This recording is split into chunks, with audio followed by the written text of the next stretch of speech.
जुलाई 3 सन 2000 Monday night थी, रात को 9 बजे 37 मिलियन भारतीय अपना टीवी देख रहे थे। स्टार प्लस ने एक नया शो लॉन्च किया था। अमिताभ बच्चन उसे होस्ट कर रहे थे। शो को ओरिजिनली प्लान किया गया था कौन बनेगा लखपति, लेकिन स्टार प्लस की टीम ने बोला मजा नहीं आ रहा, 10 गुना बना दो, कौन बनेगा करोड़पति।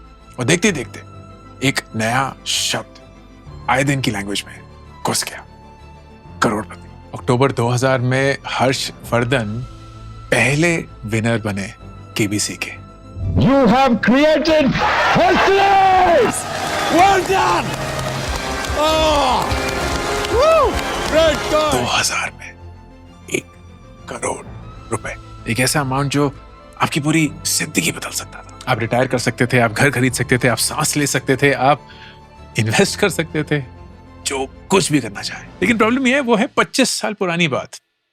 हम आज भी 1 करोड़ रुपए को ऐसे चेज कर रहे हैं जैसे कि सन 2000 हो, लेकिन है नहीं। सन 2000 में 1 करोड़ रुपए आज 2026 में करीब 30 लाख के बराबर है। नंबर वही के वही रहा है, दुनिया बदल गई है, क्योंकि इस 1 करोड़ को धीरे धीरे धीरे धीरे कर इन्फ्लेशन ने खोखला कर दिया। साल 2000 से 2025 तक क्यूमुलेटिव इन्फ्लेशन 338% रहा है। मतलब जो चीज सन 2000 में 1 करोड़ की थी, आज 2025 में करीब 4 करोड़ 40 लाख की। इस वीडियो को स्पॉन्सर किया है डिट्टो ने, which are backed by Zerodha and they claim to have the ultimate insurance buying experience. वो ये चाहते हैं कि आप कम से कम 1 करोड़ रुपए मेडिकल इमरजेंसीज पे खर्च ना करें, ना कि अपनी जिंदगी को सुरक्षित बनाने के लिए। वीडियो में आगे इनके बारे में जानेंगे। तो क्या क्या खरीद सकता था 1 करोड़ और आज क्या खरीद सकता है, आइए देखते हैं। सोने से शुरू करते हैं। ये नहीं, ये पप्पी ले रही। 1990 में सोना था 3200 रुपए 10 ग्राम। उस समय पे 1 करोड़ रुपए 312 किलो सोना खरीद सकता था। आज सोना है 1.5 लाख रुपए का 10 ग्राम। मतलब आप करीब 660 ग्राम सोना आज 1 करोड़ रुपए में खरीद सकते हैं। 312 किलो 660 ग्राम। रियल एस्टेट को देखते हैं। 1990 में साउथ बॉम्बे में 1 करोड़ रुपए में आपको 3 से 4 हजार स्क्वायर फीट का घर मिल जाता। 3 से 4 हजार square feet south Bombay, multiple bedroom, एकदम पैलेशियल, सी फेसिंग वगैरह वगैरह। 2000 आते आते वही 1 करोड़ रुपए 1500 से 2000 स्क्वायर फीट का अपार्टमेंट खरीद पाता। 2010 में 800 से 1200 स्क्वायर फीट। आज 2026 में अगर आप वर्ली या लोअर परेल में घर खरीदने जाएं, उसका रेट करीब 45,000 स्क्वायर फीट है। मतलब आपका 1 करोड़ रुपए आज आपको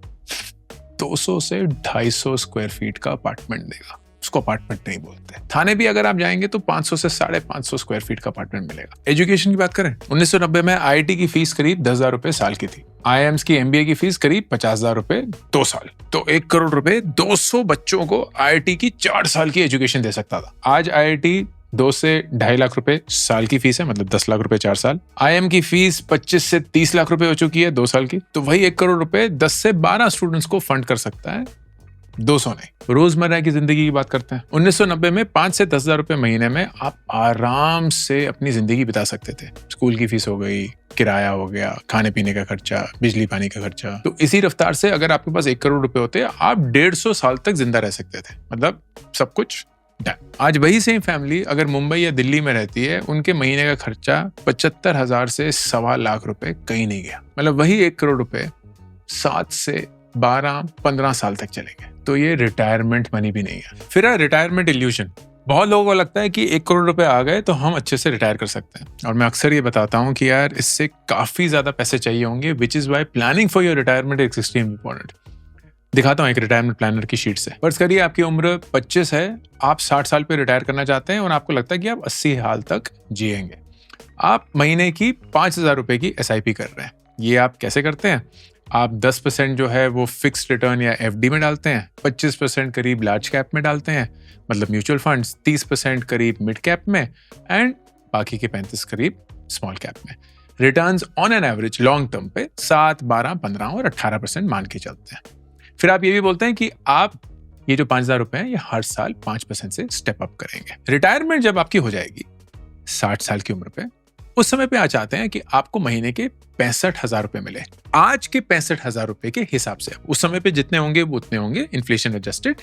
आज अगर 65,000 रुपए कुछ खरीद सकता है, उतना ही पैसा आपको 60 साल की उम्र में हर महीने चाहिए।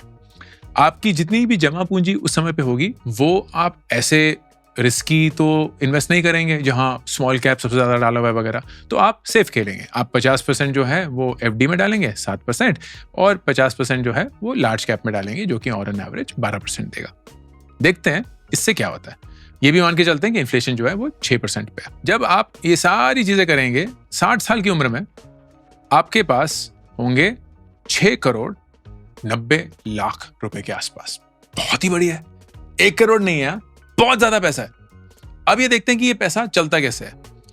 उस पॉइंट पे अब आपको अपने महीने का खर्चा निकालना होगा या अपने साल का खर्चा निकालना होगा।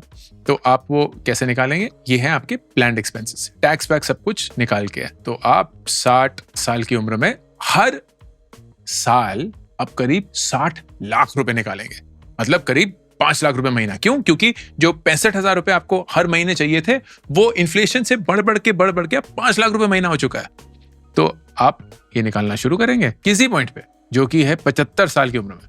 75 साल की उम्र में आपके पैसे खत्म हो जाएंगे। आप अभी तक जिंदा ही हैं, आपको अभी भी जीना है, खर्चे अभी भी हैं, लेकिन 60 साल की उम्र में 6 करोड़ 90 लाख रुपए से भी आप रिटायर नहीं कर सकते अगर आपको महीने के 65,000 रुपए चाहिए। तो आपके पास 2 चॉइस है, या तो अपनी इन्वेस्टमेंट की जमा पूंजी बढ़ाइए या अपने खर्चों को कम करिए। तो अगर यही 65,000 रुपए अगर हम 50,000 रुपए करते हैं, देखते क्या होता है। तो आप वही 6 लाख 90 से शुरू करते हैं, लेकिन 60 लाख के बजाय आपको करीब 45 लाख रुपए साल के चाहिए होंगे, एंड आप अब अपने 80 साल तक जी सकते हैं। बहुत बढ़िया, मतलब खर्चे निकाल सकते हैं, बहुत बढ़िया। या तो उपाय ये है, या दूसरा उपाय क्या था कि इसको अगर हम 65 ही रखें, लेकिन यहाँ 5 ही जगह इसको लेट्स से 7,500 कर दें, तो अब हमारे पास 10 करोड़ रुपए होंगे रिटायरमेंट पे। देखते हैं कि ये चल जाता है। हाँ, ये चल जाता है। तो ये रिटायरमेंट प्लानर आपको ये बता रहा है कि अगर कोई इंसान 5,000 रुपए से भी शुरू करता है 25 साल की उम्र में, 5% से हर साल बढ़ाता है, 6 करोड़ 90 लाख रुपए के साथ रिटायर करता है, वो भी महीने के 65,000 रुपए का खर्चा नहीं निकाल सकता अगले 20 साल तक। अब सबसे ज्यादा दुख पता क्या होता है? मेरे पिताजी 20 से 40,000 रुपए महीना कमाते थे ऑलमोस्ट ऑल हिज लाइफ, लेकिन उस 20 से 40,000 रुपए महीने में भी उन्होंने 50 साल की उम्र में जैसे जैसे घर खरीद लिया, बच्चों को पढ़ाया, स्कूटर खरीदा, फिर सेकंड हैंड गाड़ी खरीदी, तो गाड़ी भी आ ही गई, कूलर खरीदा, फिर किसी पॉइंट पे सेकंड हैंड एसी खरीदा, वो भी आ ही गया। जिंदगी जी ली, कष्ट भरी थी लेकिन गरीब नहीं थे, अमीर नहीं थे लेकिन कंफर्टेबल थे। लेकिन आज 2 लाख रुपए 3 लाख रुपए महीना भी अगर कमा रहे हैं ना, कम पड़ता है। एंड इसलिए नहीं क्योंकि हम आलीशान से कुछ जी रहे हैं या कुछ एकदम रूल फिट कुछ भी खरीद रहे हैं ना, जरूरतों के में खर्चे हो रहे हैं, इतने सारे और खर्चे हैं, and you just do not know where this stops. अब अगर 1 करोड़ रुपए आपके लिए रिटायरमेंट के लिए काफी नहीं है, तो आप 1 करोड़ रुपए की इंश्योरेंस पॉलिसी लेके क्या कर लेंगे? क्या ही होने वाला है आपके रिटायरमेंट पे अगर आपको वो 1 करोड़ रुपए मिल जाएंगे? लेकिन ज्यादातर लोग वही लेते हैं, 50 लाख की पॉलिसी ले ली, 1 करोड़ की पॉलिसी ले ली। इनफैक्ट करीब 100 करोड़ लोग हैं जिनके पास पॉलिसी ही नहीं है, लाइफ इंश्योरेंस ही नहीं है। फर्ज करिए आपके पास 50 लाख रुपए का लोन है, 2 बच्चे हैं, उनकी कॉलेज की फीस वगैरह वगैरह सब कुछ मिला मिलू के 50-60 लाख रुपए तो वो भी आएगी। आपकी बीवी का 25 से 30 लाख रुपए, रहन सहन का सब कुछ का खर्चा 25 से 30 लाख रुपए आएगा, माँ बाप का खर्चा 20 लाख रुपए, इमरजेंसी बफर 10 लाख रुपए। तो खुदा न खास्ता अगर आपकी जिंदगी को कुछ हो गया, 2.5 से 3 करोड़ रुपए का खर्चा है आपके जाने के बाद, आप 1 करोड़ की पॉलिसी लेके बैठे हैं। तो मुझे समझ नहीं आता कि लोग सही पॉलिसी का कवर क्यों नहीं लेते। अगर आप एक हेल्दी 30 साल के नौजवान है, 1 करोड़ का कवर आपको करीब 25 रुपए दिन का पड़ेगा, 2 करोड़ का कवर आपको करीब 38 रुपीज का पड़ेगा, मतलब 13 रुपए ज्यादा देकर आपने अपनी फैमिली को ट्वाइस एज मच प्रोटेक्ट कर दिया। लेकिन नहीं, हम जी 1 करोड़ पे रुक जाएंगे क्योंकि 25 साल पहले हमें केबीसी ने बता दिया था 1 करोड़ जिंदगी के लिए काफी है। अब आप सोच रहे होंगे यार ये सारी चीज़ें हमें नहीं पता है ना कि कितनी पॉलिसी लेनी है, कितना कवर लेना है, कौन सा लेना चाहिए, हमें सही से मिलेगा कि नहीं मिलेगा,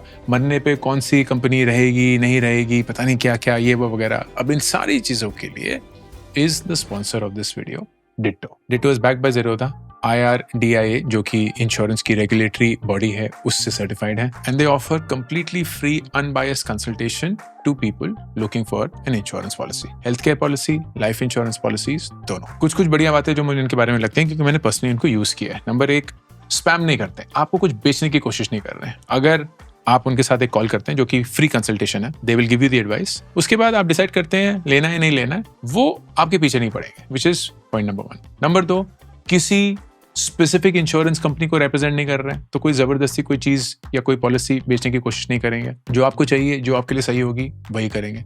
नंबर 3, पॉलिसी बेचने पे उनका काम खत्म नहीं हो जाता, they will actually help you in your claims. खुदा ना खास्ता अगर आपको हॉस्पिटलाइज होना पड़े, फैमिली में किसी को होना पड़े या लाइफ इंश्योरेंस क्लेम करने की जरूरत पड़ जाए, they will assist you in all of that. अगर क्लेम रिजेक्ट हो जाता है वो एस्केलेट करेंगे, आपके तहत कंप्लेंट फाइल करेंगे। अगर रेजोल्यूशन तब भी ना मिले तो ऑम्बड्समैन में जाएंगे, which is basically an independent individual या रोल जो रिस्पॉन्सिबल होता है कस्टमर रेजोल्यूशंस के लिए। ये end to end claims management बहुत रेयर है and I genuinely feel sets Ditto apart. इंश्योरेंस खरीदना आसान नहीं है, कॉम्प्लिकेटेड है, I completely understand. खासकर जब आपके पास प्री एग्जिस्टिंग डिजीजेस हों या कुछ स्पेसिफिक कॉम्प्लिकेशन हो फैमिली में, या you are just overwhelmed with the choices or what you have to pay, how much cover should you get. And इस केस में एक एक्सपर्ट राय अगर मिल जाए तो बहुत सुकून मिलता है, बहुत सेटिस्फैक्शन, बहुत सेंस ऑफ सिक्योरिटी मिलती है, which is what ditto can provide. मैं पिन कमेंट और डिस्क्रिप्शन में एक लिंक छोड़ दूंगा, आप उस लिंक को क्लिक करके एक फ्री कंसल्टेशन कॉल बुक कर सकते हैं, टेस्ट कर लीजिए। जैसे मैंने बताया, बेस्ट थिंग इज कि वो स्पैम नहीं करेंगे। तो अगर आपको मज़ा नहीं आया या आपको ऐसा लगा कि their advice was good enough, perfect, they will not chase you. If you really feel that they helped and you would like to buy their insurance policy, great. Then it works for you, works for them, and everybody is happy. अब इस पूरे video का तात्पर्य क्या निकल के आ रहा है? सबसे पहले तो 1 करोड़ के बारे में सोचना बंद कर दीजिए। 1 करोड़ से आज की दुनिया में कुछ नहीं होगा। You have to start thinking about actual needs. तो जैसे ये रिटायरमेंट प्लानर है, मैंने आपको दिखाया, वो exactly बताएगा कि यार आपके महीने के कितने खर्चे पे आप कितने टाइम तक एक्चुअली अपने रिटायरमेंट कॉर्पस को यूज कर सकते हैं, या क्या एडजस्टमेंट्स करनी पड़ेगी, खर्चे कम करने पड़ेंगे, सेविंग्स बढ़ानी पड़ेंगी, कहीं और एग्रेसिवली इन्वेस्ट करना पड़ेगा, कहीं कोई ज्यादा रिस्क ना लें, so on and so fourth. Number 2, life insurance बहुत जरूरी है। आप अपनी जो एनुअल इनकम है उसको 15 गुना मल्टीप्लाई करिए। तो फर्ज करिए अगर आप 10 लाख रुपए कमा रहे हैं साल के, 1.5 करोड़ रुपए, ये तो मिनिमम कवर होना चाहिए। आइडियल कवर 25 गुना, मतलब 2.5 करोड़ रुपए। मेरे पास 10 करोड़ की पॉलिसी है एंड आई फील कि अगर मेरी जिंदगी को कुछ हो गया, 10 करोड़ उतना अमाउंट है जो मेरे परिवार को सुरक्षित रख सकता है for the rest of their life, and of course all of my savings are already there. That's why I sleep peacefully at night, कि मैंने सारे सही कदम उठा के अपने परिवार को एक सुरक्षित मकाम पे पहुंचा है। जब कभी भी वेल्थ की बातें करें, रिटायरमेंट कॉर्पस की बातें करें, रिटर्न्स की बातें करें, 2 चीजों को हमेशा मद्देनजर रखना होगा, जो कि मैं भी हमेशा करता हूँ।